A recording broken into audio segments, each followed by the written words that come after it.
Hello, everybody. Welcome to Before the Hedges, presented by Kroger. My name is Brandon Adams. This is Dog Nation's recruiting insider, Jeff Sintel. Happy to be back at our regular time on Wednesday afternoons after last week's announcement by four-star safety Lewis Seen choosing the Georgia Bulldogs. We covered that the slightly different time last week, but good to be back here in the friendly confines of our Atlanta studios, Dog Nation World Headquarters, with a whole lot to do this week, including coming up in just a couple of seconds here, a great look at five-star running back John Emery Jr., a guy you had a chance to catch up with in Louisiana this past week. Jeff will see that and have a lot of other great stuff on the program here today as well. What can you tell us to set us up for the Emery conversation here? Well, first of all, it's kind of glad to be back in Dog Nation World Headquarters. Everybody's got some bile, some vitriol that they want to just expel about that game and that pasting that happened in Baton Rouge. But today we're going to have some fun. We're going to talk. We're going to laugh.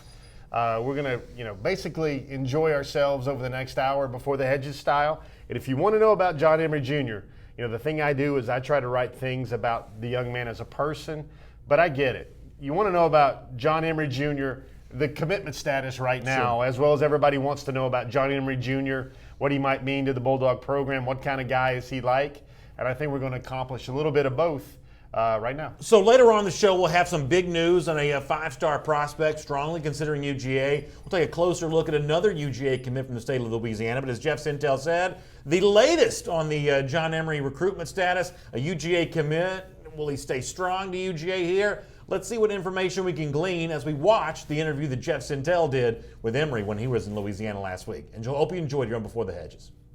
What did it feel like? I think everybody's noticed your carry when you were carrying 6 guys on a rep. What did it feel like in the middle of it, and maybe what did your teammates or maybe what did those opponents say after that carry? Well, during the carry, it's just like something kicked in. I was hurt last season, coming off a broken hand. I don't know, that play just made me realize I'm back. I don't know, a lot of energy just appeared in me. I just kept it going. I see a pair of Georgia bands on your wrists. How long do those things stay on? Are they always on? When do you take them off? I sleep with them. I tuck them in with me and all that. I like them. Red, Bulldogs. It looks like you've got a couple of things that are important to you. That you've got some ink, you've inked up. Looks like you just got one arm mostly. Can you just describe what you got going on here? Yeah, I'm actually planning on getting this finished this weekend. But this actually was my first time. I see a couple scars on my arm. But this actually was my first tattoo. I can do all things through Christ. It's something, that I followed as a young kid. Me and my mom introduced, It's just through Christ, you can really do all things, who strengthens me. So I just followed that as a kid, man. Who do you, and then down below? Down below, this Jesus, man, carrying the cross. This mean a lot to me. This knowing that he died for us. So I had to get it. And then I saw the art on Google. I was like, oh yeah, I got a cop. So this was, these roses, kind of plan on doing some Botox, but it's just regular roses. I saw the artwork on Google, and I just said, man, they look fire. That was actually my second tattoo, but this probably like one of my favorite ones. The Rep Breed is like it's my brand. Rep Breed only. At first it was gonna be Rep Breed, but it's too many people got Rep Breed, so I just added the only. But Rep Breed only with the hand holding the herb. Just I got the hand. I got the herb. It's fire, man. Like that. Shout out to Bo Willie, by the way, man. John, you're one of the nation's top backs. Who do you owe your success to? Is it mom, dad? Is it a village? Is it your family? Who do you owe your success to? Well, my parents, no doubt.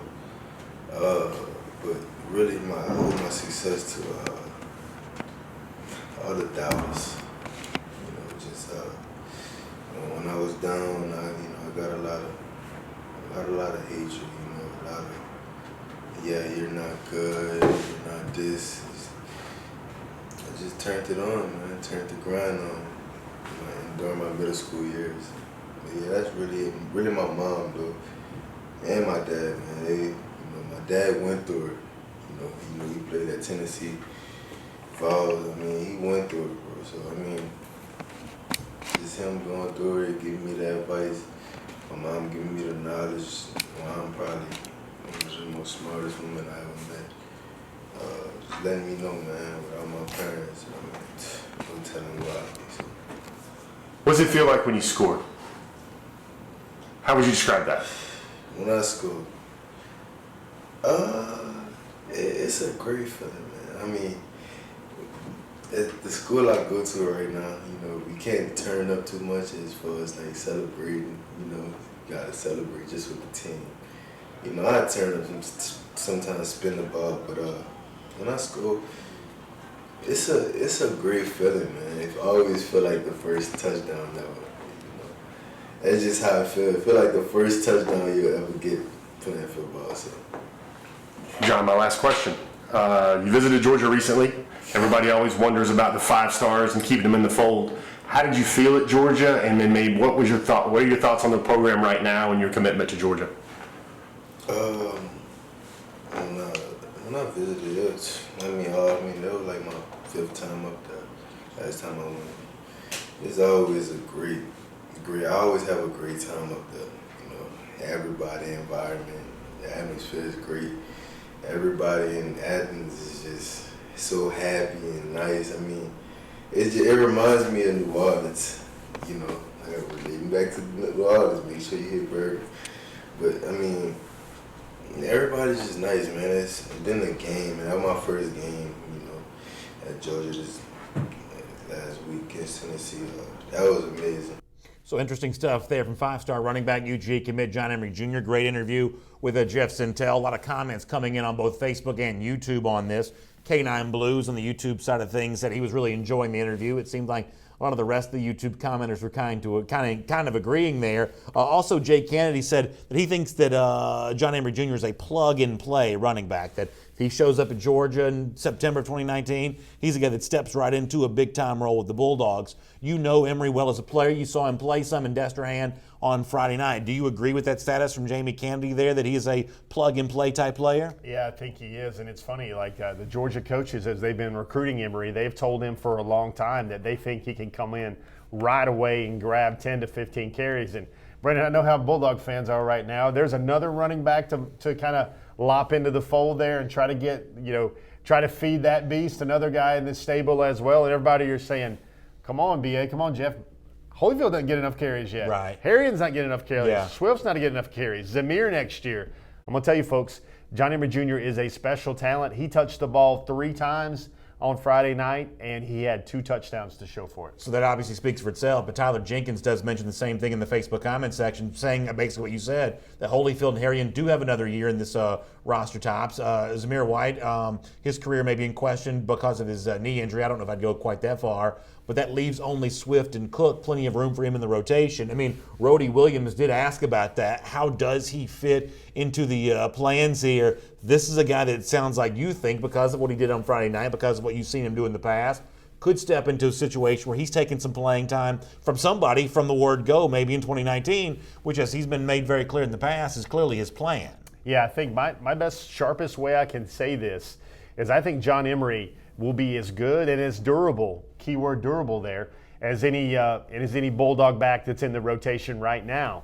A 100% Zamir White, my scouting opinion there and analysis, as I think Zamir White is one of those rare once every 6, 7, 8 year backs.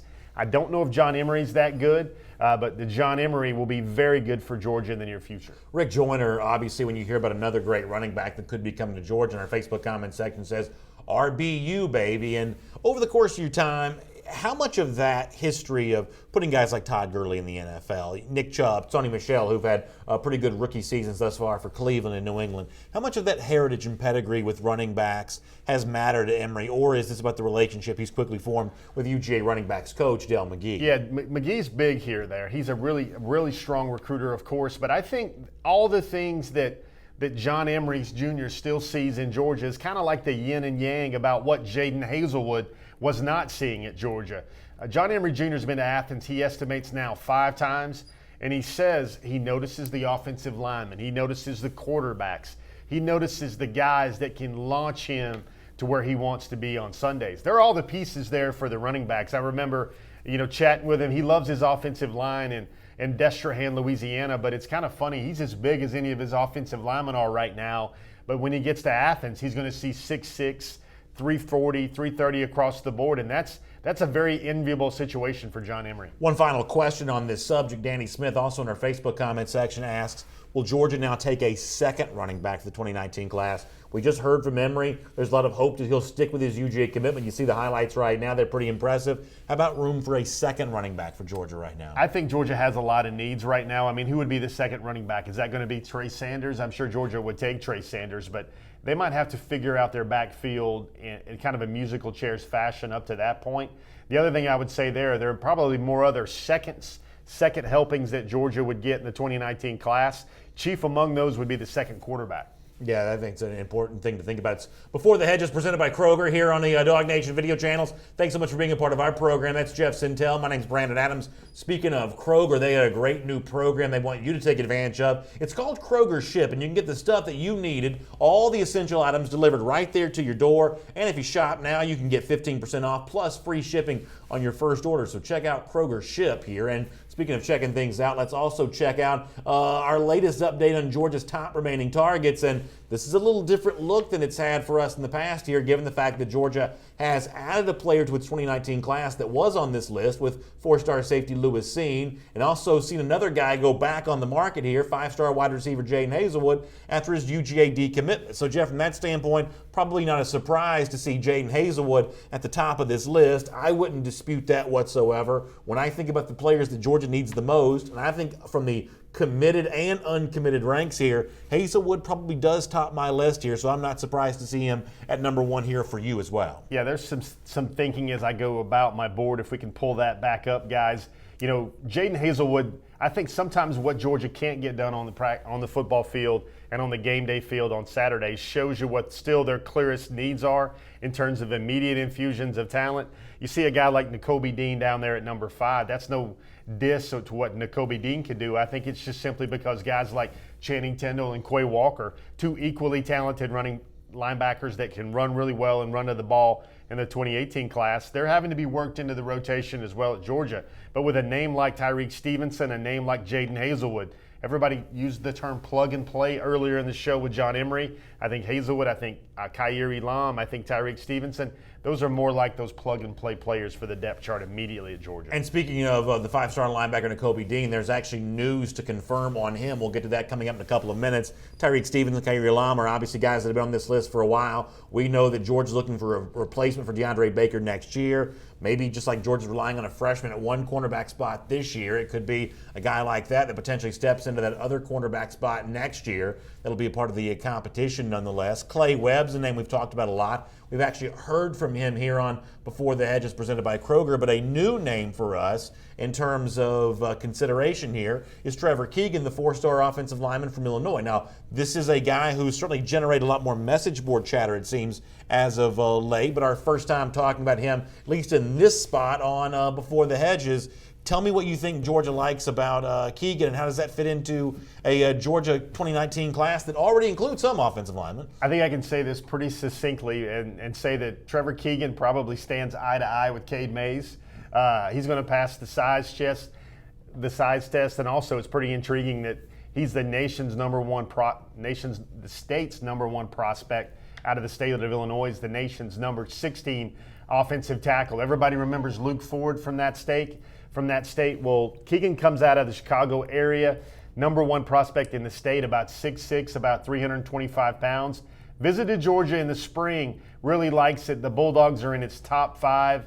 I would imagine Trevor Keegan is the apple of a lot of recruiting fans' eyes right now when it comes to the Bulldogs, and that's just the Georgia way. You've got the flirtation still, not just flirtation, a strong relationship building with Clay Webb.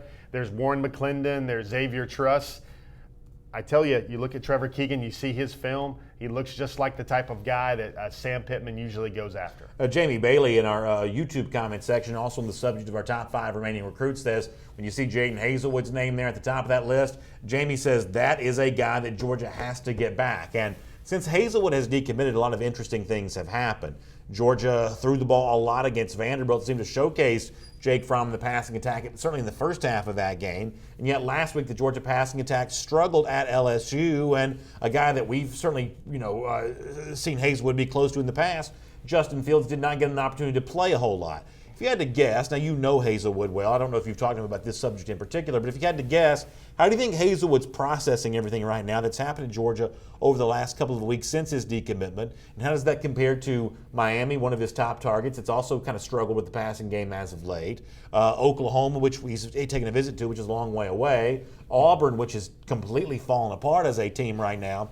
Hazelwood right now would seem to be a player that has an awful lot to think about. Well, it's obvious because what's happening is you would say Georgia is not doing a lot to impress Hazelwood right now. Same for Miami. The same would go for Auburn as well. And those are some of those chief contenders for Jaden Hazelwood as well.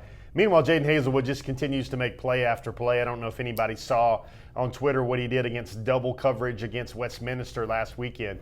That was an absolute, run and tell your mama about that one. Yeah. A humbling in double coverage, how he ended up with the ball, much less didn't get run over. All-American stuff from Jaden Hazelwood all the time. And I would say this, if Jaden Hazelwood was at Georgia right now, by this point of his freshman year, I do believe he would be starting for the Bulldogs. That's a really interesting point to bring up there. A couple other comments here in this top 5 remaining targets issue. Philo Beto on YouTube says, you mentioned the offensive lineman from Illinois there. He says, would we take 3 offensive tackles in this class, or would one need to decommit to accept another commitment here? That's a great question. And, you never put things past this Georgia program when trying to find out it's going to get the best players it absolutely needs. Recruiting can be a cold-blooded and cold-hearted business right now. Remember, though, sometimes when Georgia recruits heavier or an extra name like Keegan pops up, you might start thinking about maybe what's the status of maybe one of the current offensive linemen with the program. And let's look at it right now, folks. True offensive tackles at the University of Georgia. There's Cade Mays, maybe. Maybe he might be a short-term or long-term fixture at guard. You've got Isaiah Wilson. You've got Andrew Thomas. Who else can play the tackle spot in a big ball game like against an LSU for the University of Georgia? Owen Condon, who's now just making the travel roster. I think Sam Pittman and company have started to show some sort of confidence in what Owen Condon can do because he made the 70-man roster for LSU as an emergency tackle. I think that shows because he didn't play at all this year up until the Vanderbilt game. I think that shows Georgia's lack of depth at offensive tackle, but also how Condon, one of those big bodies, is what Sam Pittman's looking for. Phil Rogers in our Facebook comment section also asked about Clay Webb, the other name from the offensive line on our list there of top remaining targets. That's a guy who seemed to be trending to Georgia in the past. How's that relationship right now? I haven't talked about him in a couple of weeks. Yeah, Clay Webb. I still think everybody's going to get a little confused when they start thinking about Clay Webb as a center for Georgia. I don't think the next center for Georgia is going to be Clay Webb. I think that's more likely going to be the names like Warren Erickson, but also Trey Hill and Jamari Salyer there as well. That's probably the future of center at Georgia, and maybe one of those guys can slide over to guard. But when you're thinking about Clay Webb, I think Clay Webb's future at Georgia, which is something he expressed to me for the college level, whether he shows up at Clemson, whether he shows up at Alabama or Auburn or Georgia.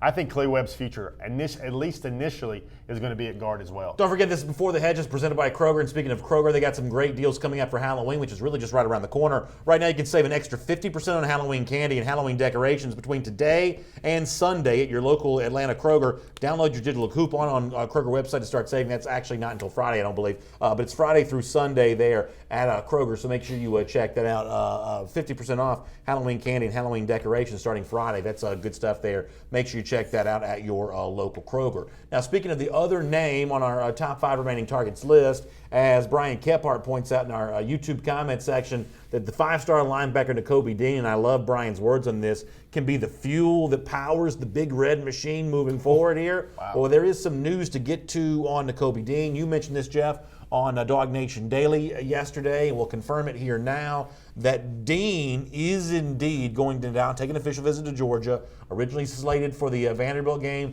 That is not going to take place for the Auburn game. Is this an improvement for Georgia to get a chance to host Dean in November as opposed to the earlier October Vanderbilt game? Or is this still a scenario where Georgia would have preferred to have him in December once the season's done? I mean, how much of a win is it for Georgia to get the official visit with the five-star linebacker, but doing so in November when his recruitment's going to be far from over? Yeah, I think there's one thing that nobody has thought or felt or said on a message board yet about the LSU game, and that was maybe how Georgia was pretty wise not to want to host Nakobe Dean for his official visit to take away from some prep for the LSU game. Because obviously the Bulldogs needed to be all hands on deck in the film room for that. And I don't know how you should feel about this. Number one, you're going to have him in town for a big ball game where Athens will likely be popping no matter what the Tigers' record looks like at that time. And I would think you're right about that. No matter whether Gus Malzahn's seat can get any hotter there on the plane. But it does show one thing. It shows, number one, how tight his schedule is, because he's going to take an official visit after that to Auburn the following weekend. And then look for that LSU official now to come at the end of his season, after he's been in his All-Star game, and then after he's also been after he's also finished his state championship run at Horn Lakes, Mississippi. So a lot of stuff to think about there. Georgia gets him on campus for an official visit, and now that seems very likely, when in the past it was very much in doubt. Let me give you a little extra context for this. Nakobe Dean, we heard from him on a recent edition of Before the Hedges presented by Kroger, and at the time he was on the doorstep of taking his official visit for the Vanderbilt game, and here is how he explained that on an episode of our program a couple of weeks ago about why he was coming in for Vanderbilt and not a bigger game, or coming in later after the season was over, the way that Kirby Smart and the Georgia coaching staff might prefer. Here's a little bit from Dean on that. Why did you choose the one to Georgia in early October for the Vanderbilt game? Has that just worked out good for you, or? It worked out good with my schedule, with the team, we playing and everything, and won't have to be trying to rush or anything like that. So he didn't want to be rushed on his visit. He thought he'd have more time for that. But then in the course of that conversation, Jeff, we also found out that it wasn't actually Dean himself who had set up this visit. It was actually his mom. So the visit that didn't take place was going to be scheduled by his mother to begin with. Here's more from Dean to give us context about the official visit that he will take later on the month of November. You know, it's not a huge game, but was maybe that a consequence of that was maybe the only weekend you had free to take a visit to Georgia? It was one of my only weekends. My mama really set it up to be honest. She just knew it was open, and she just set it up with the coaches. I just came home and she told me about it. So you just came home and she said, you're going to Georgia in October, right? Is that what you're like? And she was like, would it be a good time? And I was like, yeah, sure. So K9 Blues in our YouTube comment section, the subject of Nakobe Dean taking a visit for the Auburn game, says this is great news, and I think it's a huge deal. I, for the most part, agree with K9 on this. I certainly think the Auburn official visit is better than the one you heard Dean describing there, the notion of the Vanderbilt official visit. Frankly, I wasn't that excited about that from a Georgia standpoint. It didn't seem like Dean was necessarily all that fired up about being there for that. It had been scheduled by somebody else besides him. I'd prefer the visit take place in December, but I'll take November as opposed to the Vanderbilt game. I think this is just a better chance for Georgia to put its best foot forward. Not the best overall foot forward maybe, but a better showing than what you'd probably get from the atmosphere around a Vanderbilt game, even though that was a night game. Yeah, Brandon, with me, I don't know if I've done a great job of maybe informing or impressing upon you how I don't think that's that big a deal that his mother is the one outlining his schedule. This is not like a 5-year-old and his mother putting out his socks and everything else like that. I mean, she is a very involved, very detailed lady. She's the president of the Booster Club for Horn Lakes, Mississippi, and she very much kind of helps him out with the ebb and flow of recruiting, because Nakobe really doesn't worry about that. He worries about his tests. He worries about being at school every day. He worries about not missing school and making all A's. And I'd still feel that, although Georgia fans should probably feel good about how this official visit is finally going to happen, rather than maybe roll the dice and it happens in late December as he squeezes it in before the dead period, I still feel that some of the things that Nakobe Dean saw at Georgia during the scavenger hunt in May and then with his visits here during the summer, I don't think that Nakobe Dean per se needed a huge official pomp and circumstance official visit weekend. And to back that up, he obviously told you about how much he liked about Georgia already. So as a preview of what's going to happen later on in the month of November, here's Nakobe Dean with Jeff talking about what he already likes about the program before the official visit even takes place. Take a listen. Nakobe, how do you feel about Georgia right now? Who's talking to you about Georgia, and how do you feel about the Bulldogs right now? I love Georgia, Coach Schumann and Coach Laney. I do most of my communication with them. Being such masterminds of the game and give me tips all the time about what I can do better, what can help me. So listen, that's a guy that already has a lot to like about Georgia. Now this is, I would still say, a very contested recruitment, but it is kind of weird. Much like we said about Jaden Hazelwood a moment ago, some of the programs that have been thought to be the biggest pursuers of Nakobe Dean have also had their share of problems. It's Auburn once again. Obviously, we know that what Florida State's gone through this season, to the extent that you take Alabama, LSU serious in this kind of discussion. But there are a couple of the would-be suitors for Nakobe Dean who haven't exactly lit the world on fire here in 2018. Yeah, but a couple of those have. I think if you want to use the term appropriately, I like the term you used, the contested recruitment. I think the contestment that will happen from Alabama and also LSU would probably loom as major stakeholders or major contenders in the way for the Bulldogs to have to leap over, to hold off, whatever you want to say, in terms of Nakobe Dean's commitment and Nakobe Dean's eventual commitment. I mean, this is a player. He has very special qualities. He's an incredible student, very smart player. 4.25 GPA. Could have went to Stanford, but he didn't want to have to wait to be he wouldn't have to wait to be a late term or a June enrollee. Stanford doesn't offer midterms, and that's one of the reasons why, although he was qualified to go there, he kind of crossed Stanford off of his list. He told me that family kind of tells me it was kind of fate intervening and making a very tough decision, a little bit less on the degree of difficulty scale right there for Nakobe Dean. But there'll be some more stuff on Nakobe coming down the pipe for the intel this week. We got a lot of stuff to write after being away in Louisiana for a couple of days and focusing on team coverage and that big LSU game. So going to be some more thoughts from the Dean camp about UGA coming up on the intel. And of course, it seems like we can't ever talk about Nakobe Dean without also talking about seemingly Owen Popo as well. Blake Wilson in our Facebook comment section, no matter how many times you say that the Popo ship has sailed off into the distance. I love that meme that you put in the forum the other day at forum.dognation.com with the old sailing ship just kind of moving on here. People are still interested in that. The chances that Owen Popo is also at Georgia for that Auburn game, hosted by Georgia in an unofficial capacity, I guess, seeing the team that he's currently committed to playing. Is that a storyline that you're even still following at this point? I would say this. There's never such thing as 100% in terms of college recruiting, but you got to love the guys on the forum. They were sitting there and they saw that picture I put up of sails, and they say, well, Jeff, there must be some hidden meaning here, because if the ship had sailed, the sails would be down. Which I was like, guys, I was not trying to get any sort of Da Vinci Code type clues in terms of the recruitment of Nakobe Dean versus Owen Popo. You hear some of the reports right now about Owen Popo and his final official visits. He's not sure if one will go to Tennessee or Nebraska or Georgia. I want to just kind of clearly say that ship has very likely sailed for the Bulldogs. Let me give you a Bobby Riles comment from Facebook on Nakobe Dean. I think this is really good from Bobby, who says, watching Nakobe Dean, he reminds me of Roquan Smith. He moves very well, laterally, closes the gap very quickly. Is he as fast as Roquan? I mean, listen, for the rest of my life, I guess, we're going to be comparing inside linebackers to Roquan Smith. We've already done it with like 3 linebackers here in this Georgia class for 2019. Did it twice with the Georgia linebackers for 2018. So we're doing a lot of Roquan comparisons these days. But how does Nakobe Dean fit the Roquan comparison for you? I would say he doesn't fit the comparison just because there's really no comparison to Roquan. Do you see the 13 tackles he had last Sunday for the Bears in the NFL as a rookie? The other day, you told us Tresman Marshall was going to be the next Roquan. That's what No. Let's back this up. I'm kidding. If anybody wants to start sleeping in their next Roquan pajamas for this 2019 recruiting class, the closest thing that I feel in the 2019 recruiting class would be Tresman Marshall. That's the 4-star inside linebacker, a true thumper out of Homerville in Clinch County.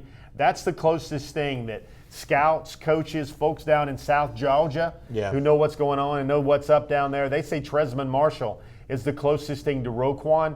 I think more people should entertain the game sooner or later of the next Monty, the next Channing, the next Quay, because if those sorts of things start happening, the next trouble that's going to be a good inside linebacker pipeline for Georgia. And what I think is really interesting here to kind of wrap up this portion of the conversation, when you look at Ryan Trouble-Davis, who is a Georgia commit, Tresman Marshall, who is a Georgia commit, Nakobe Dean, who Dog fans hope one day becomes a Georgia commit, the big difference there is that Marshall and Davis don't have to fly over or drive past or drive through Tuscaloosa to get to Athens. I mean, that is one of the real challenges here, is Georgia's got to go into Mississippi, Horn Lake near Memphis, and kind of go through Alabama and Tuscaloosa to get there. That Nakobe Dean's going to say the best spot for me to play is not Alabama, who's closer and really wants me, but Georgia, who's maybe a little farther away, if I'm doing my geography right, a little farther away, and maybe a better fit for me. I'm not telling you that's not a recruiting battle that Kirby Smart can win,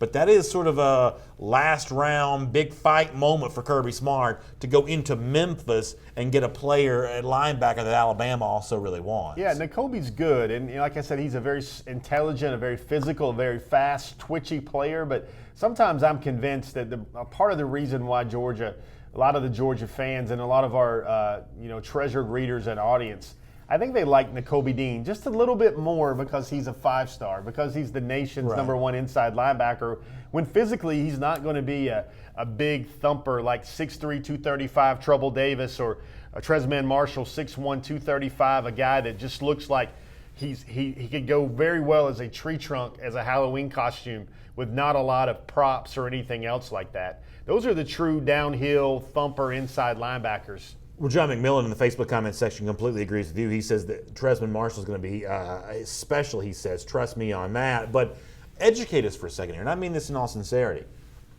Why would a guy like Nakobe Dean get the 5-star status ahead of a guy like Ryan Trouble-Davis and Tresman Marshall, who have the 4-star status? Now, obviously a lot of this is, of course, subjective here, but how is it that one guy gets the higher status? Because, listen, I'm no trained eye, I'm no scout, I don't watch everybody's film, but when I watch Ryan Trouble-Davis, he looks like a bully. I mean, he's out there picking on kids in the high school field, just shoving them to the ground. Tresman Marshall, you've obviously had a lot of great things to say about. Some of your sources have here as well. Why does Dean end up getting the extra star right now that Marshall and Davis don't have? Let me tell you a little bitty insider secret about recruiting, and I'm going to throw out my earbud, my IFB, to make sure this point comes across clear. So it's sort of like when Jerry Lawler took the strap off back in the 80s. That means he's about to get really serious. So and I realize that's a reference only like 10 of you get, but those of you who do, I hope you enjoy it. Jerry Lawler reference. So here's the thing. Recruiting is all about marketing. It's all about exposure. Nakobe Dean has been rated as an inside linebacker for a couple of years now. He's an All-American.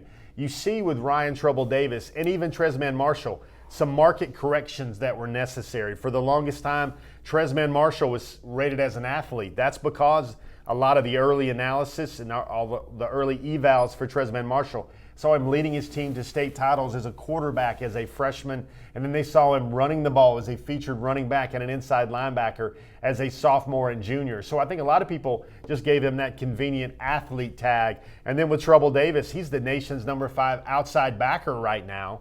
And that's how you sit there and you go, wow, if he's rated still as an outside linebacker, but he's going to play inside linebacker at Georgia, I would think that would involve a boost to the evaluation as well. Leon Hutchison appreciated the reference to Jerry the King Lawler. Leon, I appreciate you catching that. By the way, William Lee in our YouTube comment section gave me some compliments for the pullover that I'm wearing today. First of all, it's been 100 degrees in Georgia for like 100 consecutive days. The fact that we even had, I heard your zip up on that one. The fact that we even had almost half a day to even wear a pullover was great for me today. You like that weather, Brandon? I do. I like a little more fall weather. But one thing, I didn't want to interrupt you during the course of our conversation. This is something I really need to get to, Brandon. Oh, no. You mentioned Kroger. You mentioned Halloween candy. I need to know this right now. The people need to know this right now. Give me your 2 5-stars of Halloween candy. We'll talk about this probably a lot over the course of the time before Halloween. I love the Reese's Cups. I love the Hershey's candy. Anything from those two families I'm very happy with. M&M's would be my third choice. That's my Mount Rushmore. Reese's, M&M's, Hershey's. All very plain and just like normal stuff. Peanut butter Twix, peanut butter Snickers. I also am, still it's an old school vibe. It's 9-year-old Jeff coming out. Do love Three Musketeers as well. By the way, Chris Holbrook also catching the Jerry Lawler reference there in Columbus, Mississippi. We certainly appreciate that. All right, here on Before the Hedges presented by Kroger, let's transition here for a moment. And let's get ready to do one of the things that's really one of my favorite things that we do around here. It's our Real Talk. And it was a busy week week for you in Mississippi over the last couple of days. Not only did you spend some time with John Emery Jr., you also got a chance to spend some time with Makiya Tongue as well. And Makiya Tongue, Jeff, as you know, is such an interesting prospect for Georgia in this 2019 class. There are really a couple ways to describe this. On the one hand, maybe he, to a certain extent, looks like a player without a position.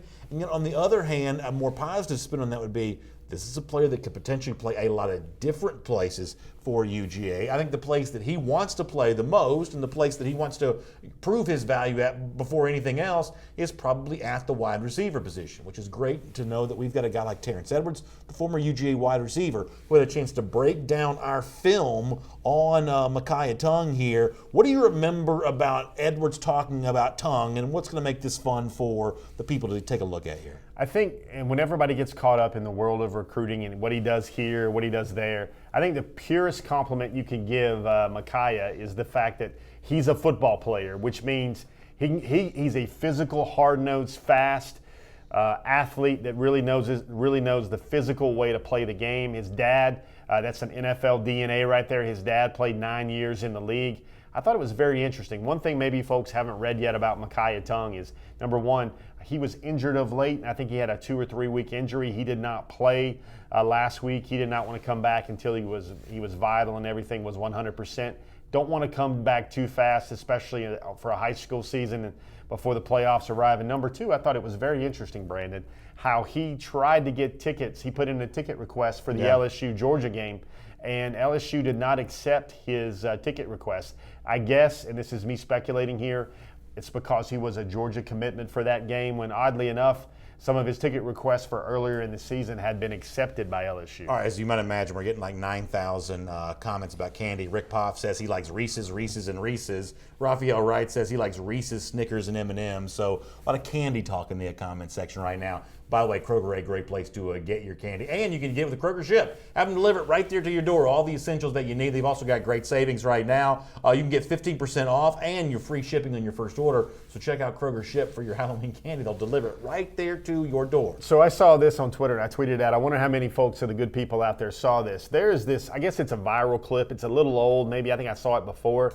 But there are these 3 youngsters that actually dressed up as Transformers. I've seen this. We actually did this on an episode of one of our other programs once. But then when the kids sat down, they became the vehicles. Optimus Prime, the semi, Starscream, the F-16 jet, and then you had Bumblebee as the yellow Camaro. Now I'm going to say this.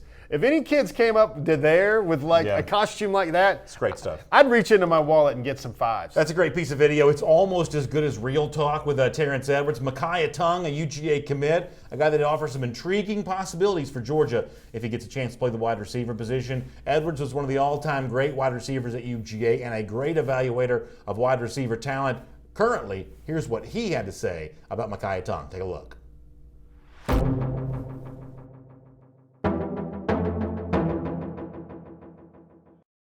All right, guys, got a special treat for you guys now in the Dog Nation studios. We had the heavyweight Mike Johnson. Now we got a true skill guy, Terrence Edwards, a guy who still shows up in all those record books. We're going to break down some real talk on Georgia's wide receiver commits so far. Let's start with a young man out of Baton Rouge, Makiya Tongue. And now, Terrence, before we jump into this right now, what do you see initially on this film from Mr. Tongue? Mr. Tongue, one thing that you see is how physical he is, and I know Kirby and crew is looking for those big physical receivers right now who could get it out there on the edge, and he's one that is really physical but got great ball skills. All right, guys, let's check out this video because there was some wonder whether he's an athlete or a receiver at the next level. He camped at Georgia. The staff really kicked those tires and said, yeah, this young man can do it. And, you know, right away, Terrence, when you're breaking down a receiver, what's the first thing you look for? We got to be ball skills like that. Got to be ball skills. That's one thing I look at. Can you catch? That's the first thing that, as a receiver, you got to do. Then secondly, just looking at his movements. Can he get in and out of breaks? And you look right here, he's one of the guys you're sending in to crack middle linebackers, and he has the body to do it.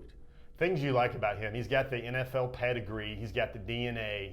His dad, Reggie Tongue, was his safety for 9 years in the NFL, but I think we just saw one of those clips that might have impressed the Georgia staff as much as any of these theatrics right here on the high wire. He just destroyed that guy in the run game. Yes, that's what they're looking for right now, guys that are willing to go in there and block linebackers, block rolling down safeties, and he seems like he has no problem doing that. And I think here's a great example. The quickest way to the field at Georgia for a young dude has got to be special teams, and he seems pretty adept at that as well. Exactly. He reminded me of just thinking of a guy like Jarvis Landry. Jarvis not the biggest guy, but Jarvis made his mark on special teams early on at LSU, and that's what got him on the field. And it seemed like he has the same tools as Jarvis has.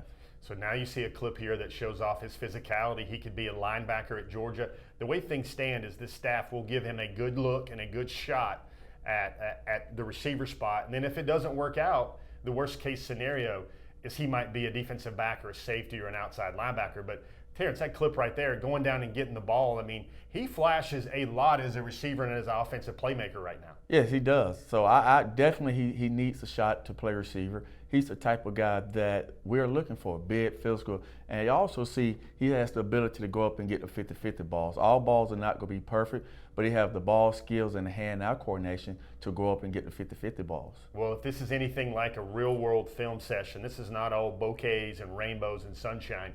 You break down what you see critically in order to what you see this guy can improve on.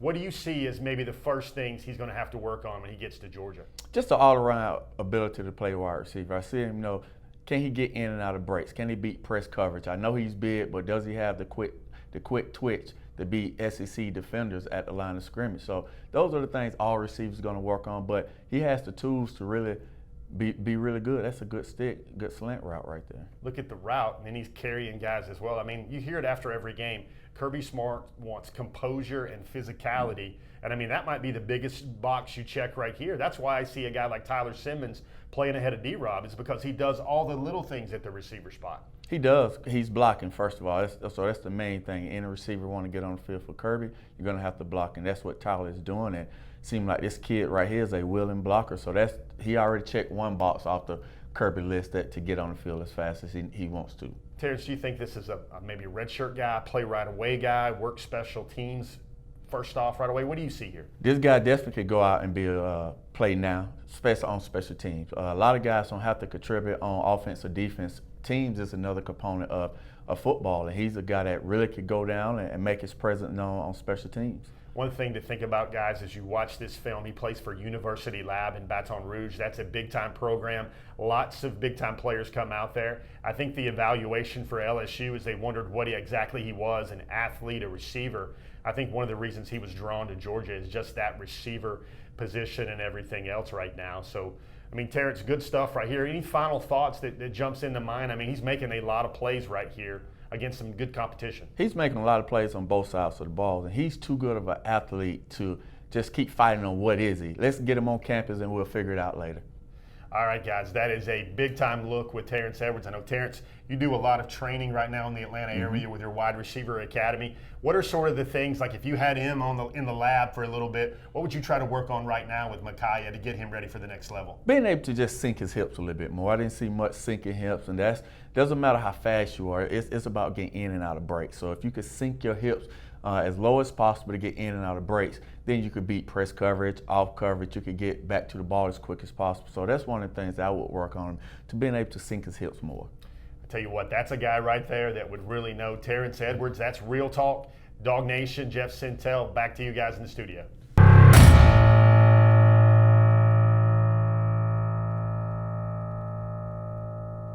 So really great stuff there with Makiya Tongue. I love what Trey Lanier said in our Facebook comment section. That's probably the best 4-star I've seen in quite some time. And I'm impressed by that film there as well. And I obviously love Terrence Edwards' analysis of it.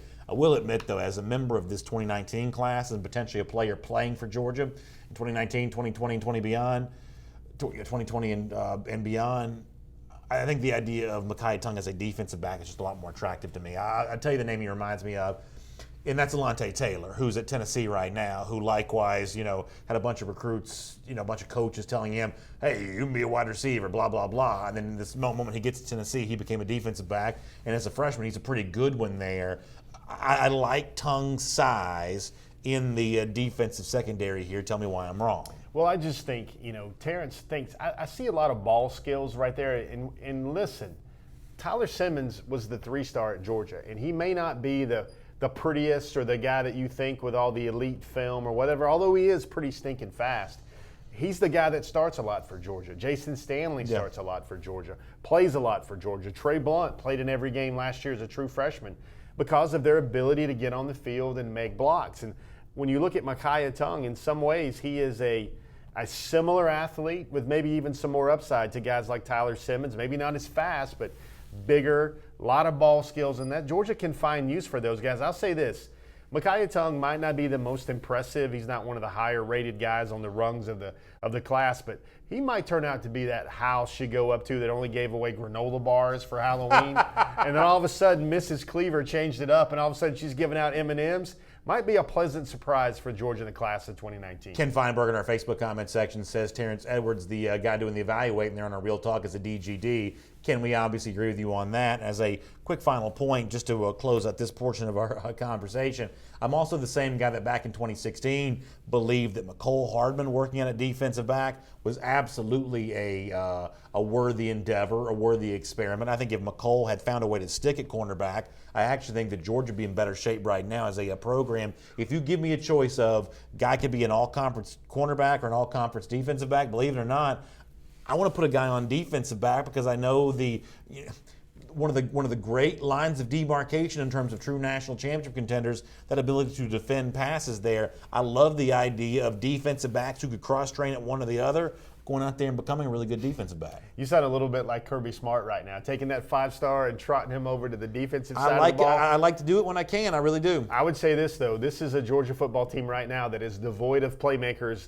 impact guys on the offensive side of the ball. Those sparks everybody keeps hearing about. And where would Georgia be in terms of a fear factor on offense without Cole? The one way I would probably buy your transition if it worked and it stuck in the beginning would be if you could tell me that you could still keep Mecole Hardman on kickoff return and punt return. And then you'd have the ability to get the ball in his hands at least 3 or 4 times a game. That's Jeff Sintel. I'm Brandon Adams. This is Before the Hedges presented by Kroger. Good to have you with us. We're obviously looking ahead of the class of 2019 for Georgia, but also some Georgia fans still looking back. What was a disappointing loss to LSU on Saturday. What's interesting here, though, is in the aftermath of an ugly game for UGA, it doesn't seem to have the impact on recruiting that you might think. I talked to you about this on Dog Nation Daily when you joined us on Tuesday. Recruits bothered by this? You said no, for the most part they won't be, and your prediction has turned out to be true here. Let me give you a couple of examples, starting with the UGA commit at a 5-star variety here. 5-star defensive lineman Trayvon Walker, who says, "Go Dogs," and gives you some emojis. The hashtag there, solid. Walker obviously not too worried about what happened against LSU. Anytime you're talking about the nature of a 5-star commitment, when the word solid is used, you obviously feel good about that. But what might make some Georgia fans feel even better is the response that Walker's tweet got from another 5-star UGA commit, Nolan Smith. Now, no Georgia fan, I think, is too seriously worried about losing Trayvon Walker, but Nolan Smith is always the subject of much discussion and debate. Consternation, maybe even. Does the Nolan Smith tweet here make you feel better about this when he says blood brother, that's what the emoji there means, to Trayvon Walker here? So a couple high-profile UGA commits not wavering seemingly on the heels of a bad game against LSU, which obviously is going to calm some fans' concerns. Well, okay, let me be Tom Hanks in the Da Vinci Code here and kind of look between the hieroglyphics here a little bit. Number one, you see a comment from Trayvon Walker saying he's solid, and then a maybe blood brother comment from Nolan Smith. I think that's affirming information socially as much as tweets can be, because those two are very chummy. They were inseparable at the Nike opening in Texas, and they were inseparable when they were at the Georgia-Tennessee game, the Georgia-Vanderbilt game for the last home game. They hung out a lot. Chris Hinton Jr. was also in the mix. Christopher Hinton Jr. was also in the mix as well. But I'll tell you that now, the one thing that people would like to see between those hieroglyphics is they saw the 2 exclamation points there from Trayvon Walker with the tweet, if you guys want to pull that back up. Wouldn't it be interesting if sometimes that was coded language for their currently 2 more silent commitments on the program? That's kind of an interesting thing to think about there. Sometimes, not all times. You guys should look at those Twitter things. I think that's an interesting thing, and I just think that the idea that Nolan Smith, now listen, I know I'm reading way too much into this, but the idea that Nolan Smith is concerning himself a blood brother with someone proclaiming his solid level of commitment to Georgia, I'm not telling you that's as good as a signature on a letter of intent, but it's about as good as you can get here there in October of 2019, especially with the never-ending string of rumors that seem to always be out there about Nolan Smith and some of his activity on social media. Sometimes talk about other programs a little bit more than some Georgia fans would like. Seems like to me, and I know most Georgia fans ask me about it and they pick up on it, it seems like Nolan is doing a very good job of making sure he retweets a lot of things about the University of Alabama. Yeah, that's an interesting thought to think about there, which is another reason why tweets like that make you feel a little bit better. But maybe even better than that was a 2020 commit, Nazir Stackhouse, who did more than just tweet about Georgia after the loss to LSU. He actually put his own video out there, and for Stackhouse, who's always had the ring of a leader, among the first to commit to Georgia for its 2020 class, also a leader here coming off the LSU loss, essentially circling the wagons for Dog Nation, saying that he thinks that UGA is going to be back and better than ever very soon. I like this from Nazir Stackhouse. Take a look. Dog fans, even though our boys lost last night, y'all already know they're going to bounce back next weekend, and I'm just so excited to graduate so I can be part of a wonderful system. I'm out. Go Dogs. So listen, that's good stuff there from Nazir Stackhouse. I think fans appreciate that kind of stuff. It's nice to know that the guys who are going to play for Georgia in the future are also themselves Georgia fans. And this Nazir Stackhouse, not only does he come across like a fan in that video, he comes across as a very good, level-headed, well-meaning fan, which makes the video all the better to see. Did you have a hand in shooting or scripting out that video for Nazir No, this Stackhouse? is I couldn't have wrote it any better for him, but it's but this is all Nazir's doing that I'm aware of. So number one, it helps helps the kid kind of get immersed within the fan base, kind of start working on the first D of that DGD type things that everybody likes to throw around, but did very well socially. I think that thing got almost 18,000, 19,000 views. And that's a very impressive defensive line. Now, folks, cheat sheet on the 2020 recruiting class, that's going to be heavy on offensive line and heavy on defensive line.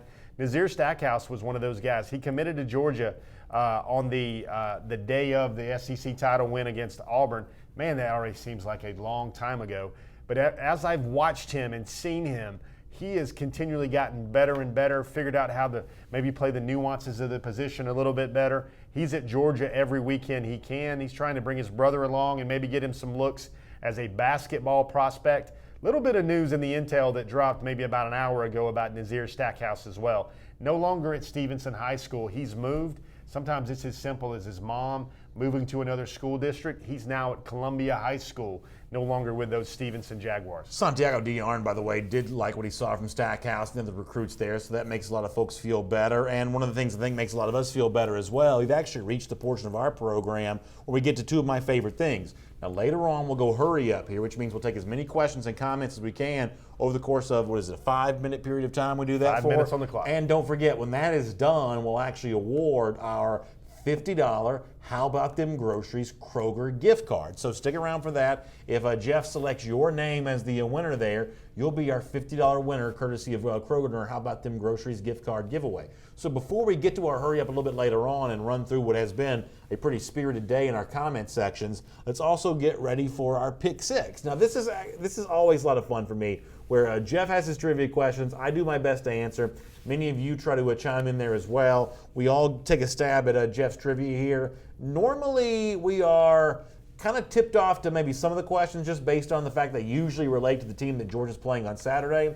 But this week, that's going to be a little bit more tricky because Georgia does not have a game this Saturday. It's a bye week. So, Jeff, for a unthemed version of the six-pack, or maybe a slightly different theme for the six-pack, the floor is yours to baffle us with your trivial knowledge. Well, first of all, we had two options. We could have another week to kind of align the trivia questions with those Gators, those mighty Gators out of Gainesville, because they are the next opponent. Or I want you guys to maybe recognize and be aware of an important moment in Georgia football history.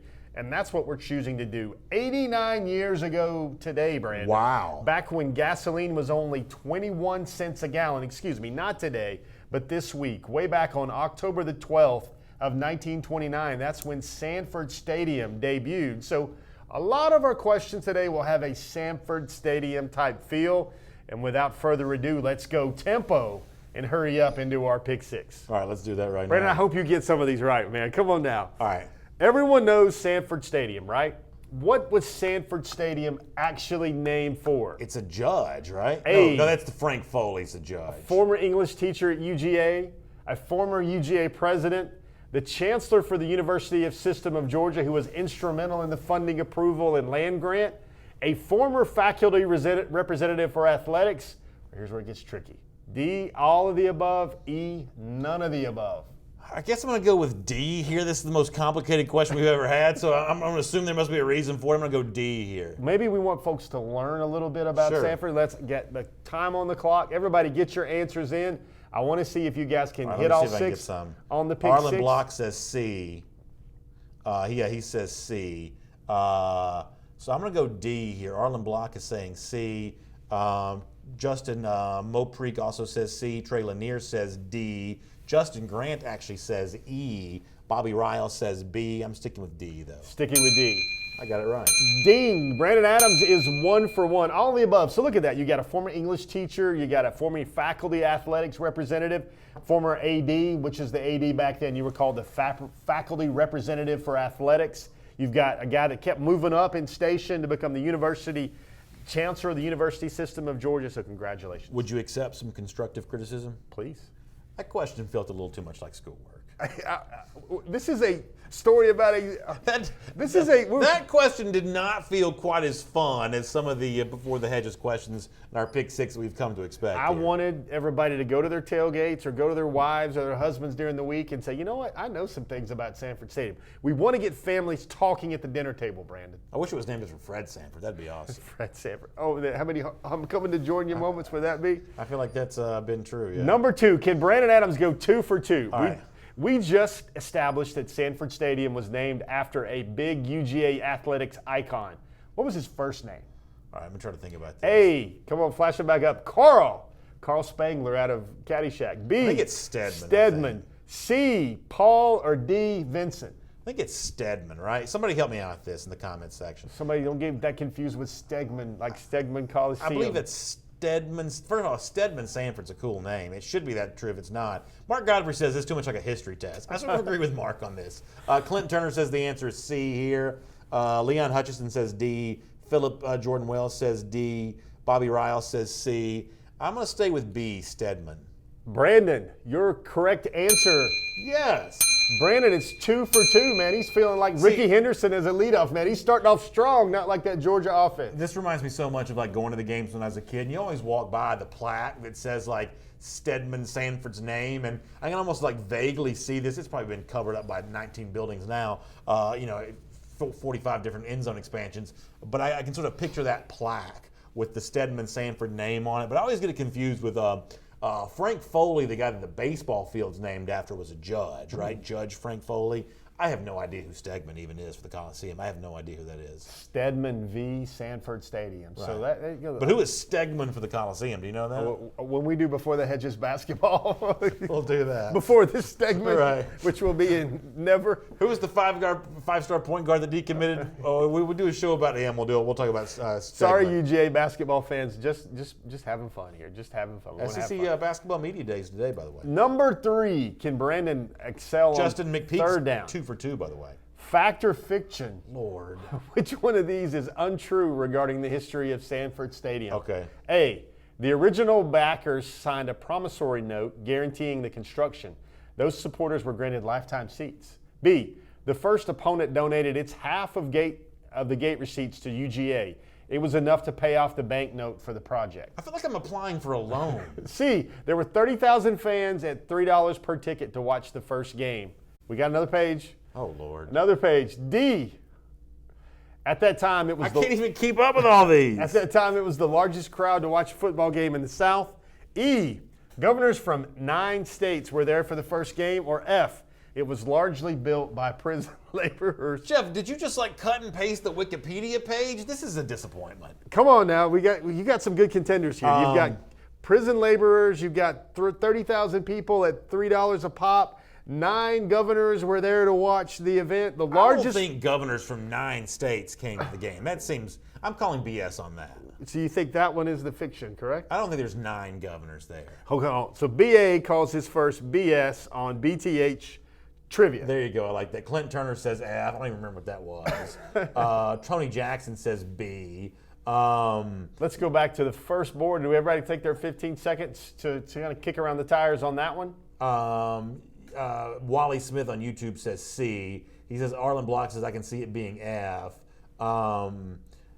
Yeah, so I'm going to go with the 9 governors. The 9 governors. Let's flash back up the screen if we can. Does Brandon get see this buzz? litany of answers once again. Or Brandon he got buzz. The correct answer, the correct fact of fact or fiction. Sure. The fiction here was the first opponent donated its half of gate receipts to UGA. It was enough to pay off the banknote for the project.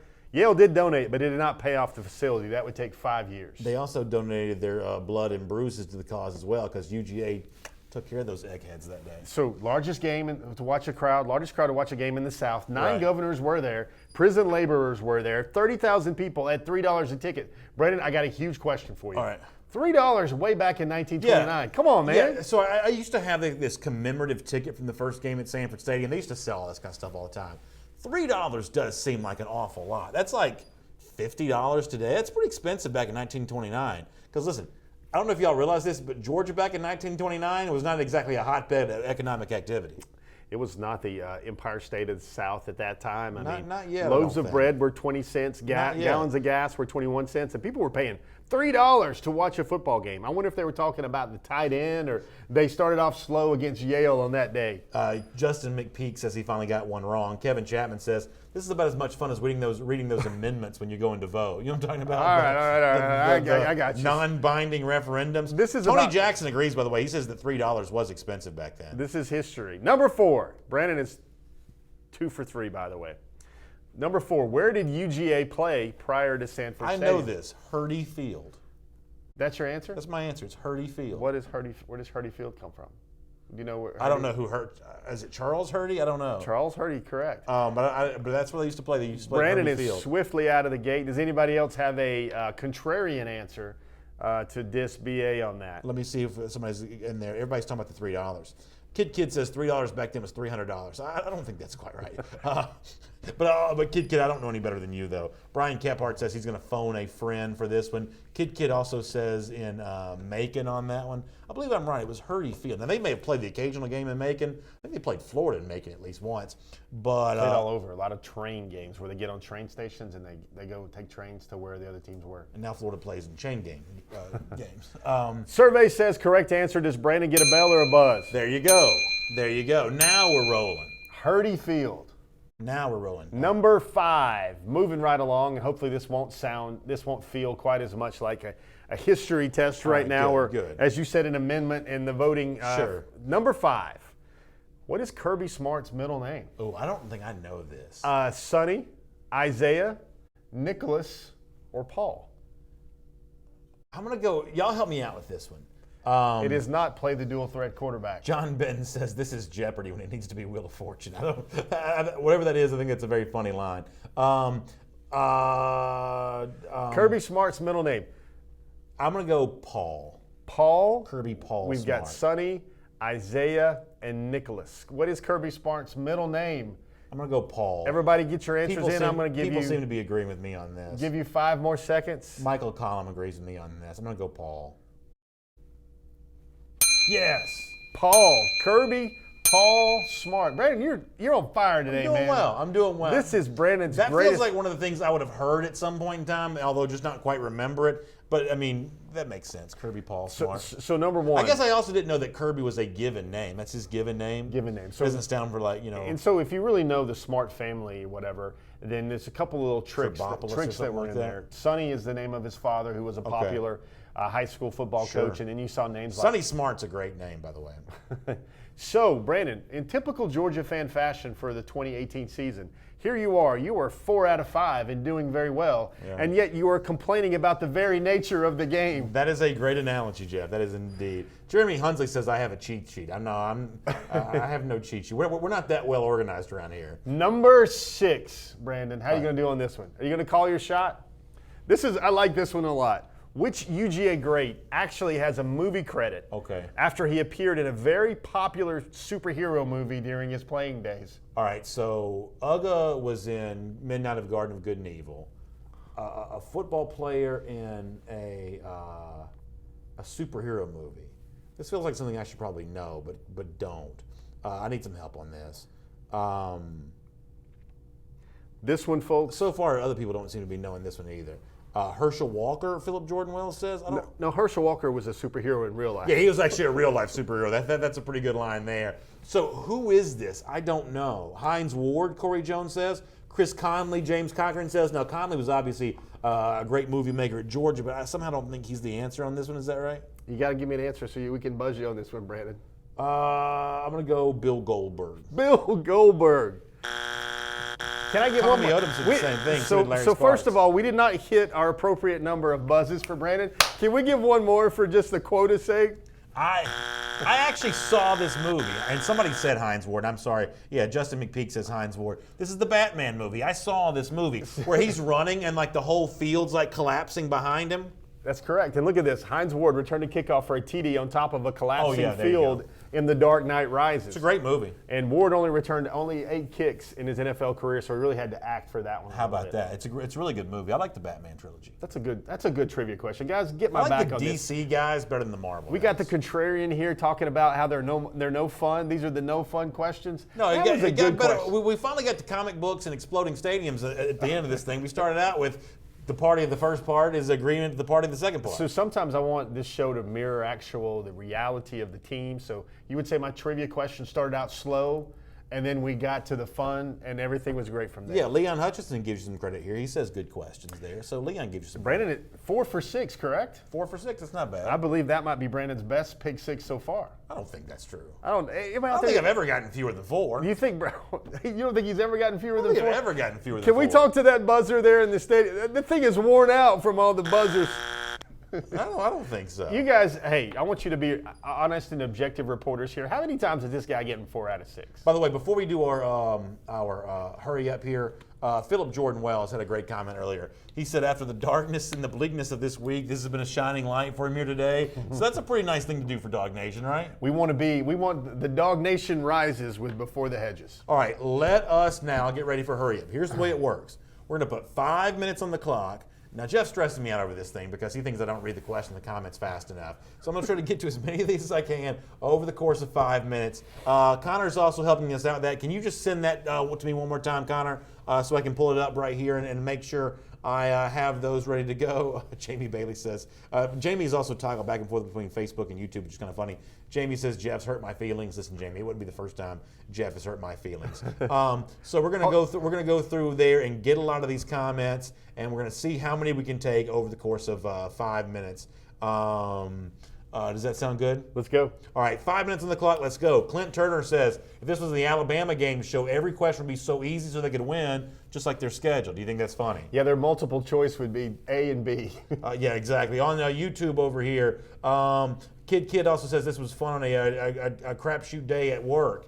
Earlier in the show, we had some comments that came in that said from Rhodey Williams, does John Emery think he's going to fit well into the rotation? Do you feel like that Emery thinks that he could squeeze in there and be a part of this rotation early on? He thinks, and he's been told, and he's seen the examples up close, that his skill set, his size, he can play right away at Georgia. Don't forget, we're playing here for a $50 gift card courtesy of Kroger's. Osiris Allen says, are we still in it for Shiloh Sanders, Deion Sanders' son? So Shiloh went with Shador to visit South Carolina on an official visit. I think Georgia, with Shiloh Sanders, he's a little bit down the priorities list. Cody Cozart says, are we still recruiting Ramel Keaton? Actually, before we get to that, Georgia's probably more interested in Shador Sanders than Shiloh at this point, right? Shador, definitely. I think he might be potentially one of those archetype guys, maybe an anchor commit in the 21 class. Cody Cozart says, are we still recruiting Ramel Keaton, currently a Tennessee commit? Currently a Tennessee commit. He's one of those guys that are in the plan Bs and Cs should Jaden Hazelwood not work out. Jarrell Ortega says, what about Milton, the running back from California, Kendall Milton?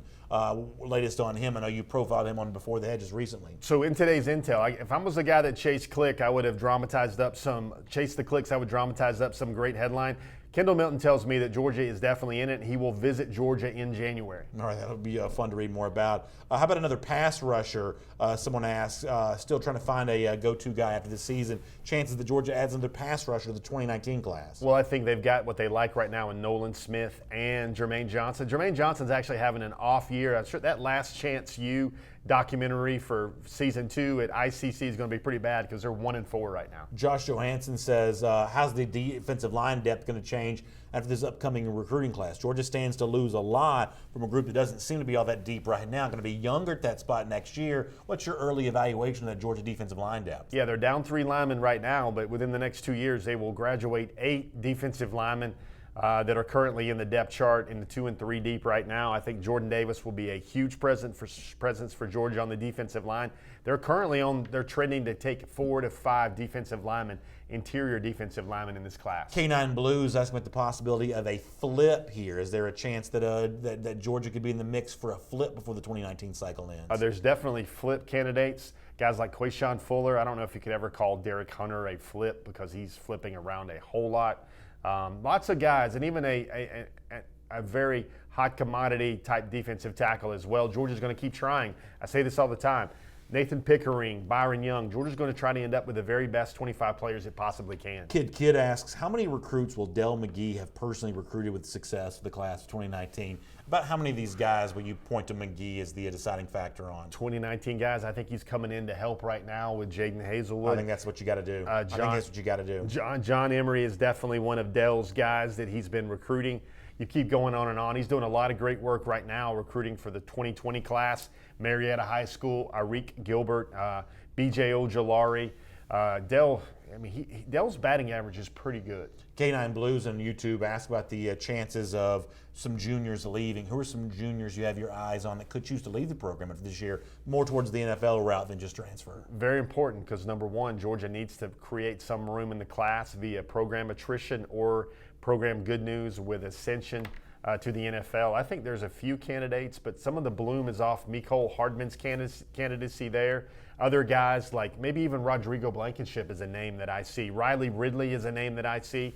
Isaac Nauta, potential guys that can move on. You'd want to add guys like Tyler Clark and Julian Rochester to the list because that means they're having a great season and they would definitely enhance their income stream if they did so. But right now, I don't know if those guys are having those type of years. All right, let's go quick. Mark Godfrey, the subject of kicker, says, is there a big-time kicker out there if Blankenship were to choose to leave? Big-time kicker. I'm telling you about Colquitt County's Ryan Fitzgerald this week in the Intel. I think this young man has hit more 50 and 60-yard field goals of late than Brandon has spoken about the quarterback situation on Dog Nation Daily. That's pretty hard to do there. Gene King says, when will the next commitment be? That's always a popular question. Next commitment. I think the next guy, this true typical fashion, Georgia just got a commitment 1 week ago. Lewis Seen came on board 1 week ago. I think the next commitments won't happen until perhaps 4 to 5 weeks from now. Derek Lewis says, would Georgia be better if Zeus was playing Zamir White? Georgia would be a lot better if Zamir White was playing. Clint Turner says, what's the update on Ben Cleveland? Sounds like he's getting closer, but probably not ready for Florida, right? Probably not ready for Florida. I would say later on. All right, did anybody count these? How many we get? You didn't count these. You're just making that up. Connor's over here like doing this stuff like he counted. How many is that? 19. We got 19. That's great. 19 is very good. Can we establish that as the new standard for our hurry up? That's the new record. You got somebody you want to give a Kroger $50 gift card to? You know what? I want to go off the beaten path a little bit because we can do whatever we want. This is our show. I want to get. It's technically your show. No, I'm just lucky to be here. This is your show. There's a lot of good ones in there. Brandon, how do you feel about the person who got the Batman question right, the Heinz Award question right? Yeah. Did we have anybody that got that right? Maybe we can look back during the pick six and find it. I think you said Corey Jones might have been the first one to get I have no idea Heinz Award question right. I feel like you owe Corey Jones $50 now. I feel like Corey Jones, the first person, I think it's Corey Jones, the first person that got the Heinz Award question right, because it was the fun trivia question and otherwise snoozer of a pick six trivia question. I think if you're the first person, if it's not Corey, I apologize, but somebody, first person, Heinz Ward, $50. How about them groceries? That's a great idea. We'll go ahead and do that. Thanks for being a part of the program today. Don't forget, I'll see you tomorrow morning at 10 a.m. on Dog Nation Daily Live. And Jeff Sintel will have you with Sintel Intels throughout the week. And again, back here next week for another episode of Before the Hedges, presented by Kroger. Y'all have a great week, everybody. If you're making plans for the off week, hope you enjoy that. We'll talk to you again next week.